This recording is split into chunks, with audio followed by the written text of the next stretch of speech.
This is CBC Nova Scotia News. Mayor banned. Lunenburg's Jamie Myra is barred by a taxi company after an alleged late-night dispute. Sky high. Halifax Airport sees a surge in direct flights to Europe this summer. And we'll tell you how sheep could make Nova Scotia apple orchards more environmentally friendly. A beautiful day shaping up for Wednesday. Lots of sunshine with summer-like temperatures. Your full forecast is coming up.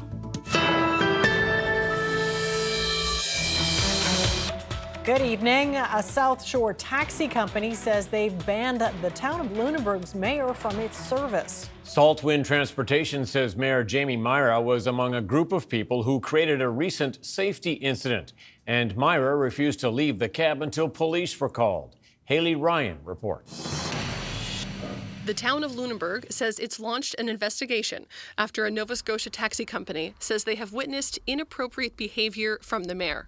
Saltwind Transportation is calling for accountability, but Mayor Jamie Myra says he has a different version of the events. Simon Gordon of Saltwind Transportation made a detailed Facebook post about Myra on Monday morning.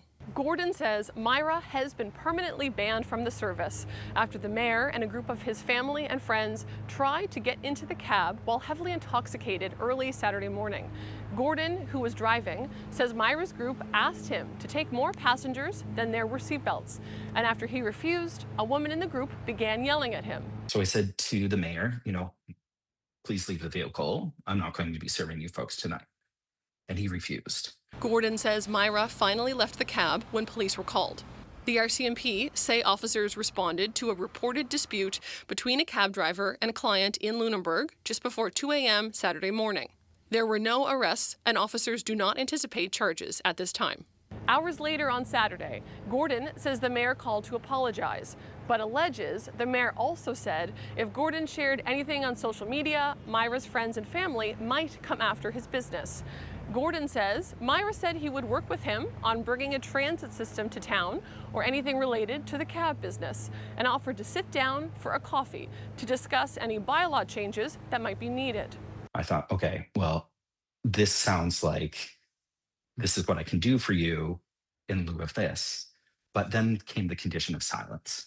Myra declined an interview with CBC. In an online post Monday, Myra said he has a much different version of the events, but would not add anything else. Gordon shared AI transcripts with CBC of 2 calls he says were with Myra on Saturday, generated through an app called DialPad.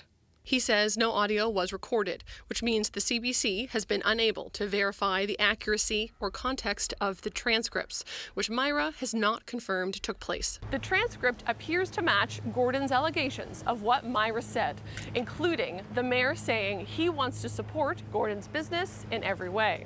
But it shows Gordon, not Myra, first brought up the proposed micro-transit business and how he feels bylaws must change. The transcript says Myra replied that he would work on the bylaw with Gordon and didn't want the night's events to impact the work of council. It just really felt from a visceral level from my stomach that this was really inappropriate, that something had to be kind of brought forward from that standpoint, knowing full well that this could entirely sink my business. Gordon says he felt like he had to speak out because current legislation does not allow residents to make code of conduct complaints against municipal officials. My main hope here is that there is some accountability for the mayor's actions. Gordon also says the incident has solidified his interest in running for Lunenburg's town council, but not mayor. The town of Lunenburg says it has no further comment during the investigation. Haley Ryan, CBC News, Halifax. A former Truro area music teacher has been sentenced to 4 years in prison for sexually abusing a girl who was decades younger than her. Lorna Letcher was convicted of 3 offenses following a trial earlier this month. Today, she learned her fate. Blair Rhodes reports. Retired music teacher Lorna Letcher is led away in handcuffs moments after she was sentenced for multiple sex offenses involving a young girl 32 years younger than she is. Both Crown and Defense recommended the 4-year prison term. The joint recommendation for 4 years was based on the particular circumstances of this case. So ultimately, after considering the mitigating factors and also the aggravating factors, we came to the conclusion that 4 years would be an appropriate sentence, and the judge agreed with us in this case. The offenses happened about 20 years ago and were spread over roughly 2 years. The victim is an adult now, and she gave a powerful victim impact statement in which she talked about her complex PTSD, self-esteem concerns, suicide attempts, and other mental health issues. Crown Prosecutor Andy Melvin says the length and number of incidents was a factor in his decision to support the 4-year sentence. This was not a one-off incident. It wasn't a question of impulsivity. It wasn't a question of a bad decision on one occasion. This had a multiple-year duration, and I'd probably characterize it as somewhat frequent encounters over those couple of years. In addition to the 4-year prison sentence, Lorna Letcher's name goes on the National Sex Offender Registry, her DNA goes in the National Data Bank, and she must stay away from both the victim and places that children frequent. Her legal problems don't end there because the victim has launched a civil lawsuit against her. Blair Rhodes, CBC News, Truro. Police are now treating the suspicious death of a man in Kings County last week as a homicide. RCMP say they responded to a report of a deceased man outside a home on Peck Meadow Road in Greenfield early Thursday morning. Today, the Nova Scotia Medical Examiner Service determined the man was the victim of a homicide. One person was arrested but later released without charges. The investigation is continuing. Flights to Europe out of Halifax are going up 40% this summer. As the CBC's Josh Hoffman tells us, more options and Canadian travelers wanting to avoid the United States are both playing a role. Halifax Stanfield International Airport now offers 15 direct routes to European cities. That's a record for the facility, and it's leading to a 40% increase in transatlantic flights this summer compared to the same time last year. We are the most internationally connected airport of our size in North America, so we're very proud of that, and that just speaks to, the investment from the airlines and from travelers wanting to connect through and arrive here in Nova Scotia. That 40% jump is much higher than the growth at other airports across North America, but the demand is here. We're seeing a lot of interest, and I think that's why the airlines are continuing to invest here. A travel agent in Halifax is also seeing a lot of interest in the direct flights to Europe. They say that's because travelers are going to pay similar prices they would flying to somewhere in Canada or the U.S. We are seeing some really affordable lead-in pricing with some of these airlines for those direct services from Halifax. And when you compare them to other destinations, they are quite affordable. Miller says cost is one reason there's a demand to go overseas. But also, she says it's been well documented that less Canadians are wanting to travel to the U.S. ever since President Donald Trump started imposing tariffs on Canada and talking about making us the 51st state. The demand for the U.S. and that particular market, it's not a surprise that that has decreased a little bit over the last year or two, but that's just opened up the opportunity for an increase in other markets, and that's why we're seeing such a high demand and more service into Europe, for example. If you are planning to use Halifax Stanfield International Airport this summer, it's probably best you give yourself plenty of time. Staff here are expecting their busiest summer ever, with an anticipated 4.4 million people passing through.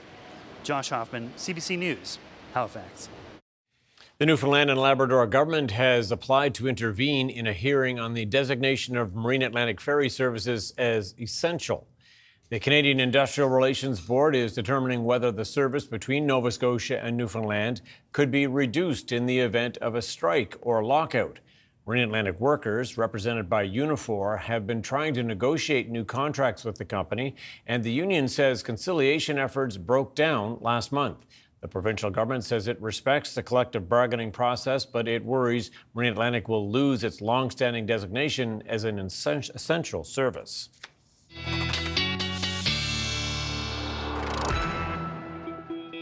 Let's take a quick look at the weather forecast now. Here's Ryan Snoddon. Yes, nice to have the sun return. Yeah, beautiful day. Absolutely terrific. A bit of a gloomy start, but really turned the corner as the sun broke through. And yeah, we really popped temperature-wise. A northwest flow, and as I mentioned yesterday, the South Shore Atlantic coastline loves this type of a wind. 25 in the Halifax area.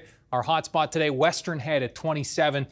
Struggling a little bit in Cape Breton. Those temperatures yeah, obviously will continue to rise as we work into tomorrow, thankfully, back into the low to mid 20s for most of the island. And now, as we look at the forecast overall for Wednesday, it is going to be a terrific day, but we are watching for the potential for some isolated showers to pop up over the interior parts, say from interior Lunenburg County, more so back into the metro area, and then across to the Northumberland shore. That's going to be our best chances of seeing those showers popping up, but they are going to be fairly isolated. And have a look, temperatures nicely into the mid-20s for most of the mainland. As we work you through the timeline here, again, it's just fog patches for early Wednesday. Then there are those isolated showers. We are watching a larger system looming as we turn the page into late Thursday into Friday. We'll talk about that with your full forecast coming up. We'll want to hear all about it. Thanks, Ryan. Thanks, Ryan.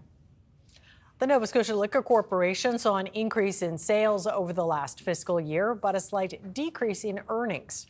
According to its year-end financial report from April 2025 to March 2026, total sales were just under $900 million, up 1.1% from the previous year. Earnings decreased 4.1% to $268 million.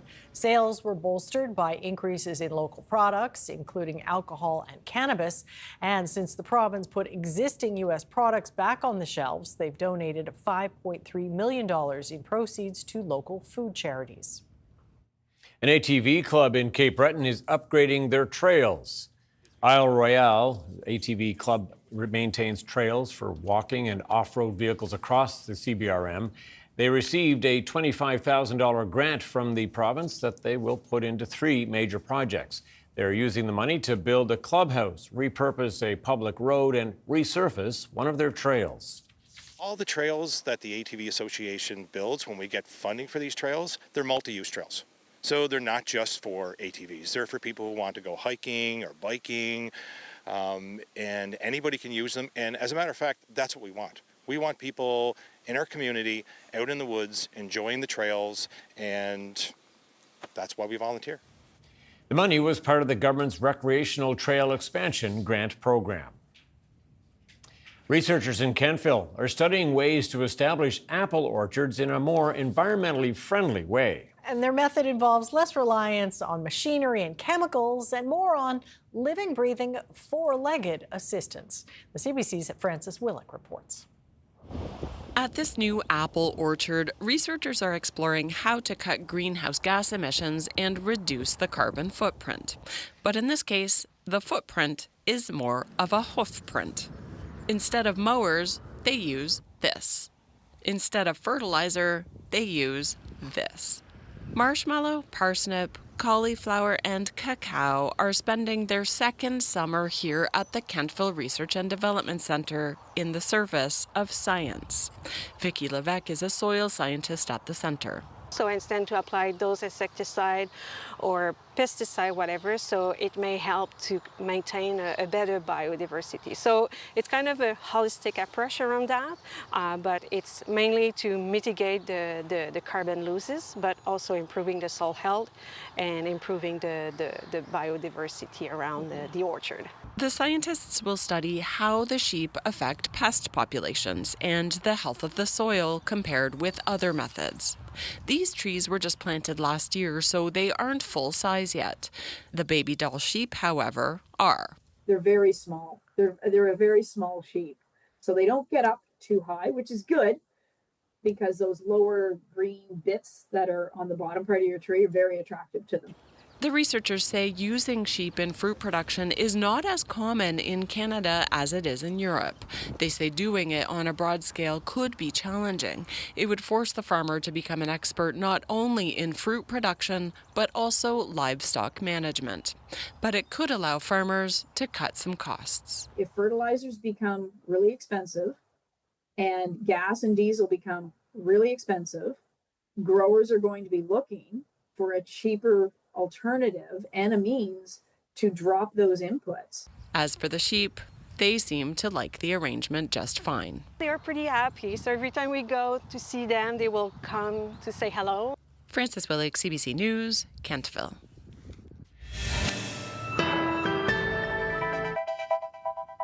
Yes, pretty darn nice night out there. Ryan is up next with his weather forecast. See you in just a few.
All right, we all love a comeback story, and yeah, we got off to a bit of a slow start today, but boy, the sun did come roaring back. Beautiful day in Nova Scotia. Absolutely, and tomorrow too?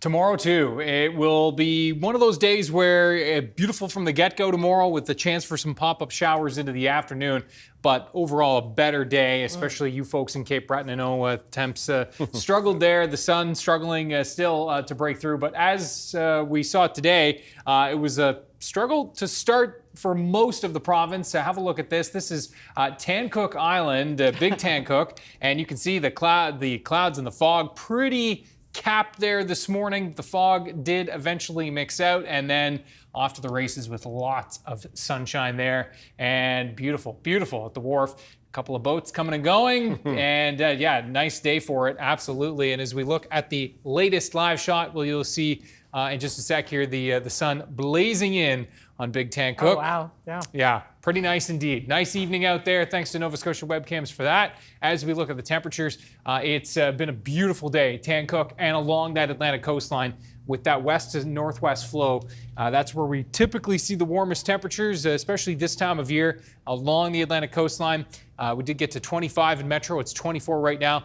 Temperatures, again, still struggling in through Cape Breton. 10 degrees in Sydney, 14 Port Hawkesbury, just 9 in Ingonish Beach. And yeah, the winds have, for the most part, been in from the west to northwest today. As I said, the winds have become light in Cape Breton after a southeast wind this morning.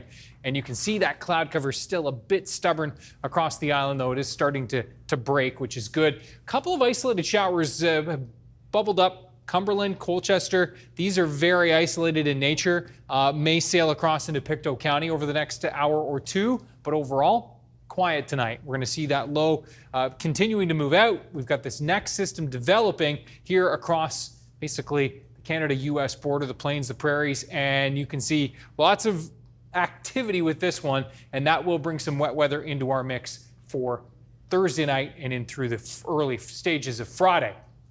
Temperatures across the country, yeah, no blazing heat, that's for sure. That's all been confined to the U.S. at this point, but yeah, summer is within sight, we hope. As we can see with the temperatures for tonight, we're going to be ranging between 8 and 10 across Cape Breton, 11 in Yarmouth, temperatures ranging between basically 11 and 13 across the mainland. And then for the hour by hour, note those isolated showers kind of fading away late evening. As we move into the overnight, we're going to be seeing mostly clear skies, partly cloudy skies, more so in the northeast. And then as we look at the forecast for tomorrow, lots of sunshine, fog patches dissipating in the morning, and then note the potential for some showers popping up. Interior parts of Nova Scotia is going to be our best chances for tomorrow.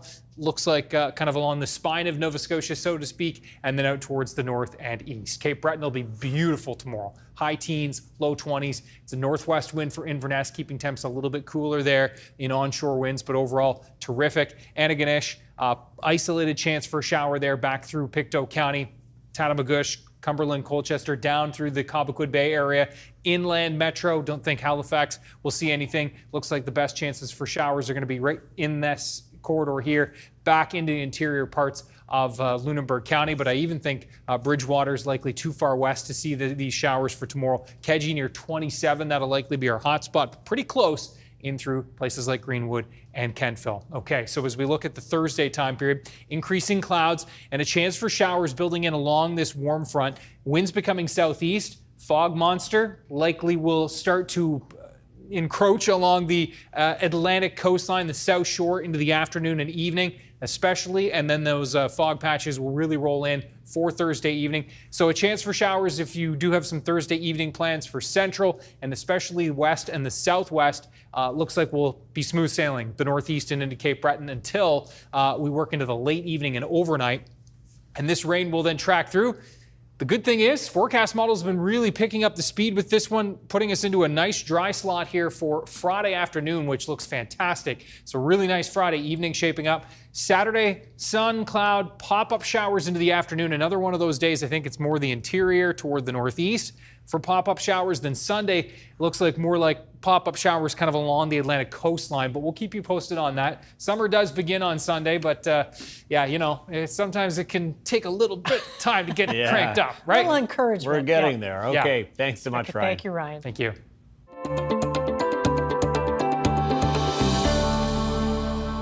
Well, folks across Atlantic Canada are flocking to buy porch geese, dressing up the home decor ornaments for neighbors to see. Well, last week we told you how they were selling out across Nova Scotia, but they're also selling fast in Newfoundland and Labrador. The CBC's Madison Taylor and her goose look-alike has that story. Ganders like Gustav here are flying off the shelves right now and looking pretty stylish while doing it. If you've wandered the streets of downtown St. John's, you might recognize this guy. The goose is a bit of a celebrity. Sometimes I'll come out of my house and there'll be a big crowd taking photos of it. I've seen the walking tours make a stop purposely for it. Adrienne Ding started dressing up her porch goose years ago, recreating fond childhood memories. Back then when she started, they were hard to find in Newfoundland and Labrador. And I looked all over Newfoundland for one, couldn't find one. So I had to go to Nova Scotia to find one, and then I drove it over here from Nova Scotia. Now, they're tricky to track down for a different reason. As the porch goose trend soars, local retailers can hardly keep them on the shelves. They're back again in full force. Everyone loves them. Everyone wants one. So we got a ton of them yesterday, and they're sold out already. In an hour. It was a busy hour.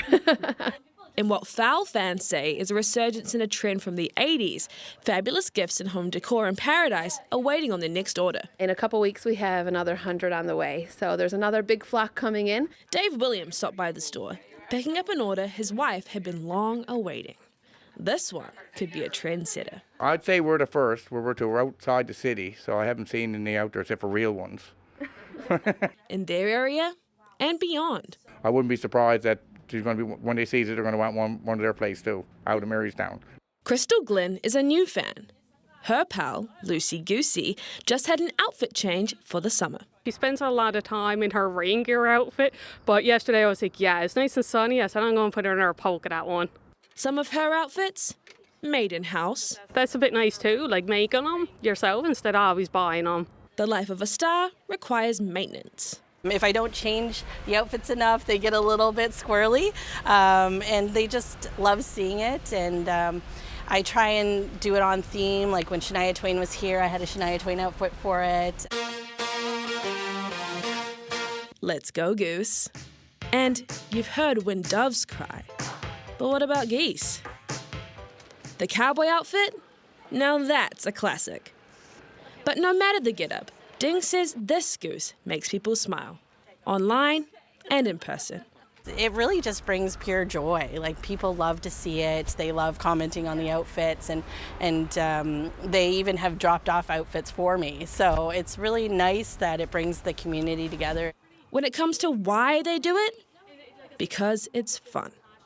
Madison Taylor, CBC News, St. John's.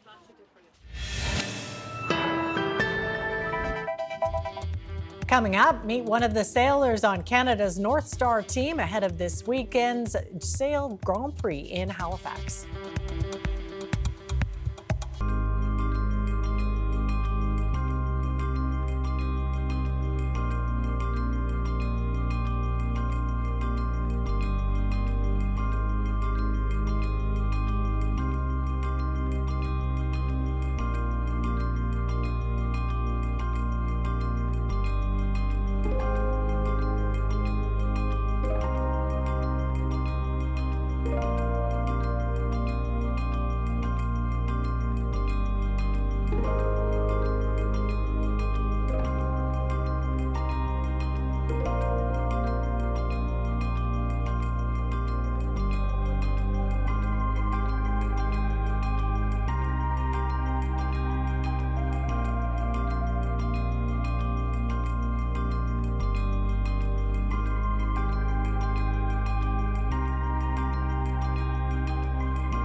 The Sail GP Regatta returns to Halifax Harbour this weekend, and a local sailor is part of Canada's North Star team. I'm here with Tim Hornsby, Technical Director.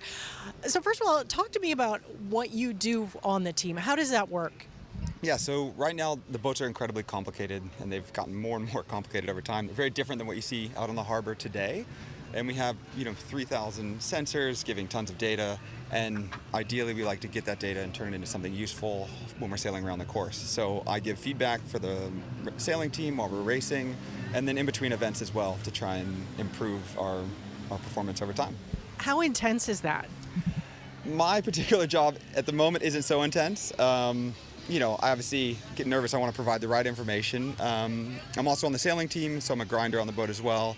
And that's a very different sort of scenario. Going 100 kilometers, on the water is quite quick. And, if you were to stand on the back of your truck and go down the highway, it's kind of the same feeling. And then, turning and racing, and it's a pretty exciting experience. So is it nerve-wracking? Is it thrilling? How would you sum up what it's like to be riding on the boat as they're going, like, as you say, at breakneck speeds? It's a little bit of all of it. I think, it is dangerous at times, so people definitely get nervous. There is a real risk, but at the same time, we're super excited to do it. Days like today would be incredible. We'd love to be out there. Honestly, we all do it because we love it, and we love the opportunity we get by being on these boats. It's very special. And why Halifax Harbour? Why is it a good fit? This is a return visit for Sail GP. Yeah, part of it's because there's a Canadian team. Like it's almost that simple. Most of the teams try and have a local event. We have this beautiful harbor, so it makes it really easy for us to hold these world-class events. The city has the infrastructure and the preparation, and they're used to doing these really big events. So that's part of it. It's an amazing place to sail. There's a huge maritime history here. So, I think it's special for the team. We're excited for the city. And last time so many people showed up. I think it was a really successful event that brought a lot of economic development and infrastructure, but also, people just had a good time. So. And now that people are familiar with what it's all about, do you think the crowds might even be bigger? I certainly hope so. I think that's the plan. There's far more tickets. I think there's 1,000 on George's Island. You can see the stands over there. There are several thousand people in the stands. So I think the hope is that it will be a lot bigger. Last time you had no idea what to expect. Most people don't know what I actually do for work. But tons of people showed up. So it was a really good time. Can you talk a bit about what the atmosphere was like? I actually wasn't here, unfortunately. I was doing another sailing event, but I think, watching from television, you saw people in every single nook and cranny of the harbor. Like, people were on these fingers, people were in the parking garages, people were on roofs, people were popping champagne in the rain. I think people had a really good time. So, yeah, we're special. Now, you started your career as an Olympic kayaker, and that brought you to Nova Scotia. Can you tell me that story? Yeah, I've lived a couple of lives for sure. There was a very successful Canadian kayaker that lived here, Mark DeYoung, and we raced in the Olympics together. He won a medal. I didn't, but it was a really successful thing for him in the Canadian program. So they're like, keep coming back, keep working with him. The next year he won another medal, and I got better, and he won another medal. So we kept kind of this working relationship, which was amazing, but I could never beat him. So I was like, I'm just gonna move here and do whatever it is you do. And so from that, I met my wife, and we have a kid here, and we live in Dartmouth just behind King's Wharf. So it's become an incredibly special place for me. And then my first sailing was at the Squadron. The first racing was here. That's been 10, 12 years ago now, but it's been a whole new career for me from that experience through kayaking. Now, how has North Star team been training? The tricky thing is we're actually not allowed to practice, so we don't have any practice time. So we have to look at the data, we have to watch videos, we have to prepare by watching previous races. Other people do some different types of sailing to prepare, like Tommy was sailing the M32s before this, and he was sailing some America's Cup AC40s. So everyone tries to add whatever they can kind of on the side. So there's like a physical bit, there's a mental bit, and then there's the, of course, the data and the coaching side as well. Are you not allowed to practice because the boats are so expensive? Yeah, so a little bit is the boats get moved around from city to city, and there's only a few weeks between. The last event, 3 boats were damaged from a significant crash. So there's a lot of catch-up to be done. And so, the risk of damaging the boats before is quite high. And if they show up without a full fleet, it's generally not a good thing for sponsors or things like that. So, tell me about your team's chances. We've prepared in a way that we've set ourselves up to win. That's how we prepare for every event. This is our home event, so it's obviously even more special. But it is 13 of the best teams in the world, the best sailors in the world. So we just have to stick to our process and be really detail-oriented in how we prepare and set ourselves up for the best chance we can have. And the weather looks okay so far? Yeah, I think so. The CLGP has done an amazing job with the different boards and foils and configurations that allow us to race in these really small venues like this, which means we get the stadium atmosphere, but it also means that we can race in really low wind, really heavy wind, which is a really unique thing with sailing. Many sailing events don't have that opportunity, so it's predictable, the TV schedule is predictable, it enables it all to work out. All right, so the event starts on Saturday. What time do things kick off, and when is your team going to be on the water? So the stands open around 2:30. Practice sort of opens around 3-ish, depending on how the boats get out on the water and the wind conditions and stuff. And the racing starts at 4. But that schedule is the same on Friday as well. So we do practices on Friday. So it's a full rehearsal on Friday, and then Saturday and Sunday is the real racing. But all the same schedule. So. Well, it'll be exciting times. Thanks so much for your time. I know you're very busy. No, thank you. Appreciate it.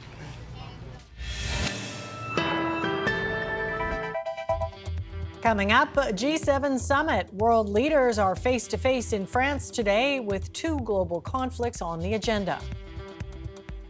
And the end of an era. Hockey Night in Canada will not return to CBC next season as the NHL moves Saturday games to Sportsnet.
Welcome back. The tentative deal between the U.S. and Iran to end the war is expected to be signed on Friday in Switzerland. Details of the agreement still have not been made public.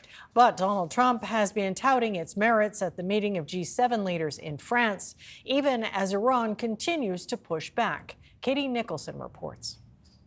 In between closed-door meetings with world leaders, U.S. President Donald Trump talked about his deal with Iran. Here's what it says.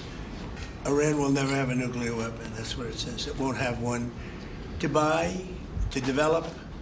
They will not have a nuclear weapon. Doubts, reportedly even inside the administration, how far Iran is willing to back off its nuclear program. Trump also insisted the deal's official signing will herald the reopening of the Strait of Hormuz. Its months-long closure has choked the global supply of crude oil. We're going to have it fully open by Friday. And yet, there is consternation on Capitol Hill as lawmakers say they have yet to see the actual text of the deal.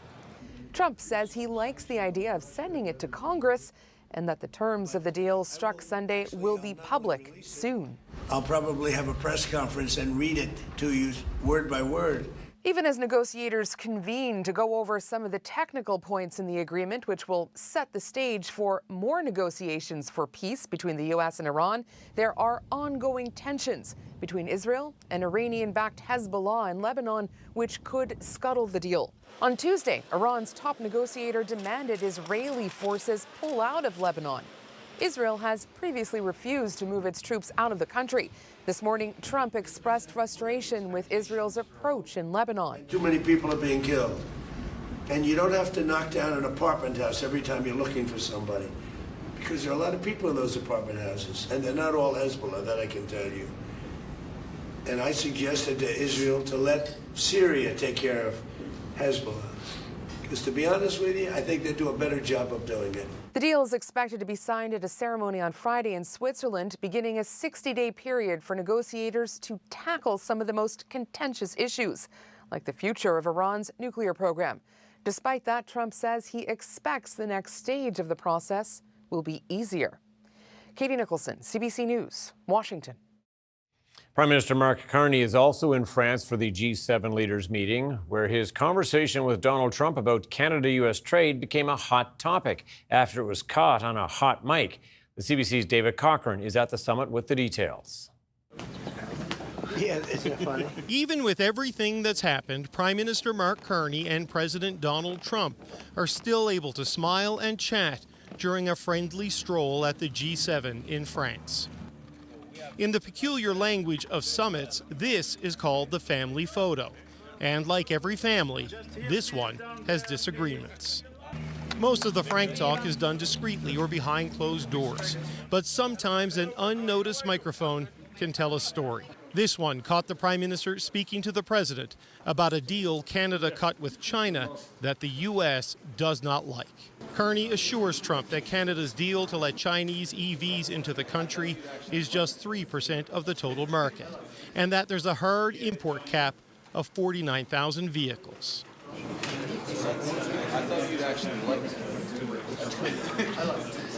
This shouldn't surprise anybody that the Prime Minister took this opportunity to discuss what is a well-known circumstance for a number of months. Canada-U.S. Trade Minister Dominic LeBlanc shrugged it off, saying the points the Prime Minister was making are widely known. He also revealed that he and his lead negotiator met with U.S. Trade Representative Jameson Greer. Janice Charette and I had a long and we think constructive meeting with Ambassador Greer. It very much builds on the work we did with him in Washington on June 2nd. At that meeting, the two sides worked through a list of 36 issues the U.S. had raised. Sources say in a trade briefing last week, LeBlanc told the premiers they had resolved 12 of them. He didn't offer any such clarity today. We don't negotiate the details of these issues publicly. I have said that we continue to make progress.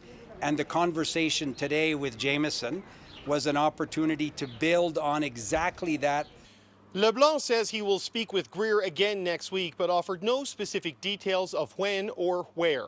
There is no one-on-one meeting scheduled between the president and the prime minister on the final day of this summit, and the prime minister's office won't say if the two leaders made any progress between themselves on trade. David Cochran, CBC News, near Evian, France. The Liberals have tabled new legislation aimed at providing safe drinking water in First Nations communities. It's the first attempt by the Carney government to tackle the long-standing problem. Joy Spear Chief Morris reports. After months of speculation, the Liberal government introduced its long-awaited First Nations clean drinking water legislation. This legislation will advance the critical work of addressing long-term drinking water advisories, and I'm grateful to do this work for and with First Nations.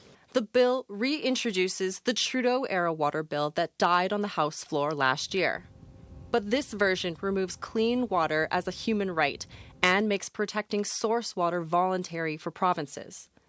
First Nation critics said they had less input in the new proposed legislation.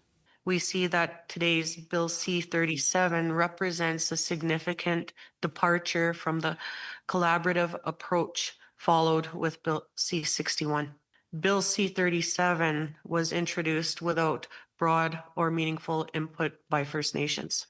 The bill highlights what critics argue is a weakening of Indigenous priorities in Carney's Build Canada Strong agenda. Galmasty said changes in source water protections in the proposed bill is intended to prevent challenges from provinces concerned about resource development.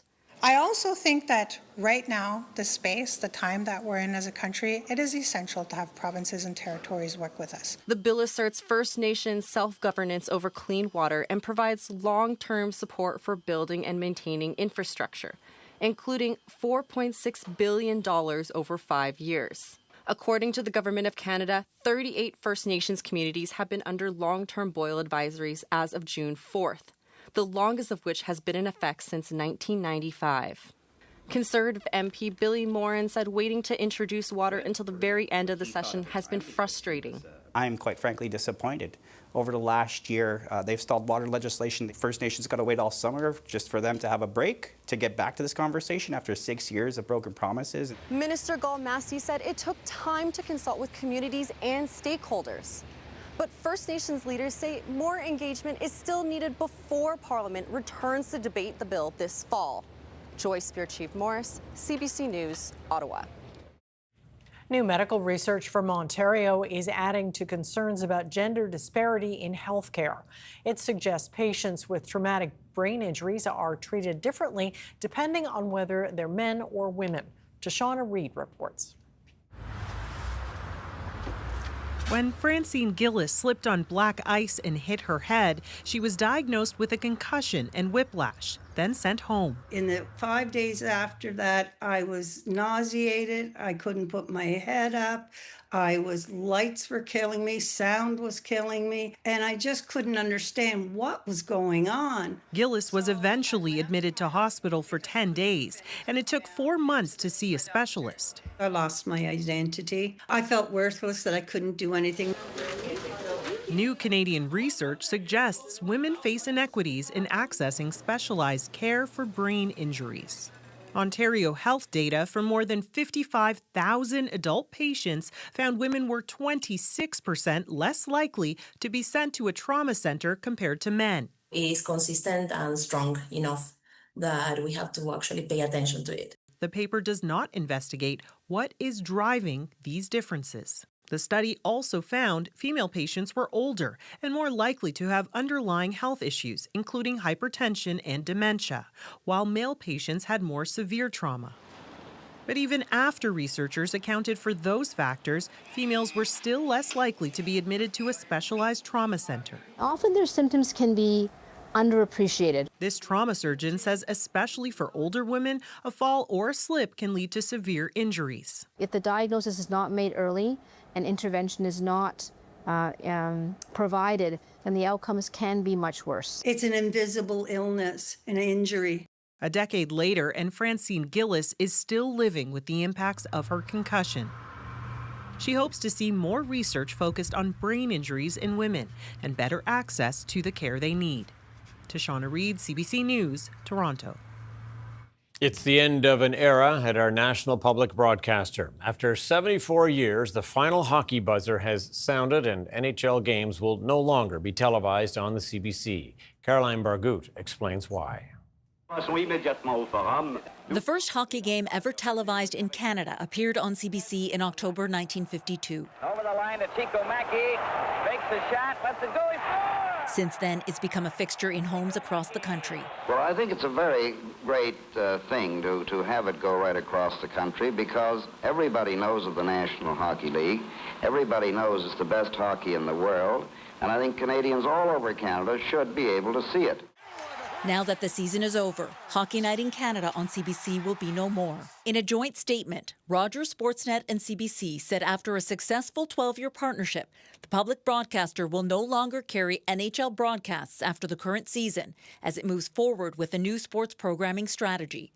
CBC Sports says the decision came down to money. We did our best with Rogers to try and find a path forward, and at the end of the day, although both partners gave it, I think, a really good effort, we were unable to find a solution that satisfied both partners. Sportsnet took over the national broadcast rights to NHL games from CBC in 2014, but CBC still showed some games on Hockey Night in Canada on Saturday nights. Sportsnet renewed its deal with the league for $11.2 billion beginning in October, but CBC will no longer have any part of it.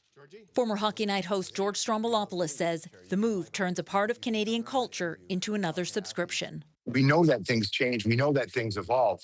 But one of the few things that kept Canadians in front of, or at least millions in front of a TV at the same time, was Hockey Night in Canada on Saturday nights.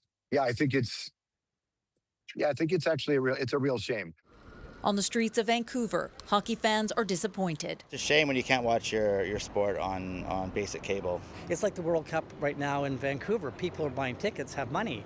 The ones that don't have money have to watch on a screen outside. Saturday night, always you turn on CBC and you expect it to be there, right? So it is sad, I say. It's sad to go. CBC says in its place, the public broadcaster will move forward with new sports programming and will focus on the Olympic and Paralympic Games as well as covering Canadian athletes at home and abroad.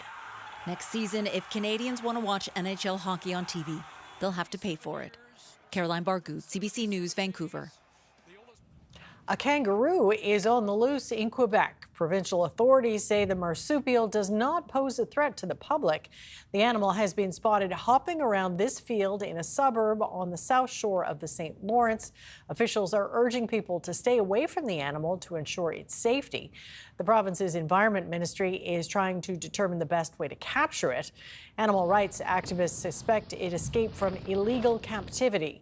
Animal trafficking of exotic animals is a problem in Canada, and Quebec requires special permits to keep wild and exotic animals in captivity. Canada's main stock index drove further into record territory, helped by gains in the basic materials sector. Here's a look at the numbers now as we head to break.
Pretty nice out there.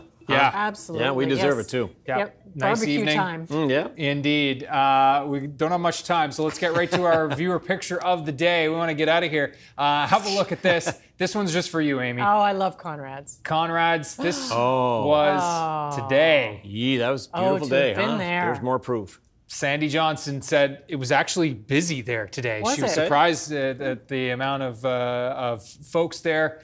Thanks to Sandy for this. Ryan's Picks at cbc.ca. Lots of folks already beach going. And more to come. More beach days to come, Amy. Don't worry. Okay, as we look at the forecast for tomorrow, also a work day, also a nice beach day. Unfortunately, with it lining up on a Wednesday. We're going to try and thread the needle here eventually and get some nice weekend days out of this. You can see temperatures ranging between 20 and 26 degrees across the mainland, 20 to 24 across Cape Breton, 24 inland, likely a bit cooler Inverness County, Richmond County along the coastlines. There are the temperatures for Thursday as well, ranging between 20 and 25 degrees. Chance for some showers moving in late Thursday. We'll get right to that 7-day forecast. So it looks like we'll clear through Friday afternoon and evening looking pretty good. Saturday, I think the better day of the weekend, but still some pop-up showers. There you have it. Okay, thanks, Ryan. Well, you might remember this young man from a story a few weeks ago. Day 26, hitchhiking across Canada. How's it feel? Unreal! That is Quinn Strang. The 20-year-old was hitchhiking across Canada following the same route as Terry Fox to raise money for cancer research and the IWK. Quinn has had cancer himself twice. Well, he made it all the way from St. John's to Vancouver in 26 days. His goal was to raise $100,000, and he beat that. He raised $110,000. Congratulations to Quinn. That's amazing. Well done, Quinn, for sure. Yeah. That's it for us tonight. Thanks for watching. We'll see you next time. Good night.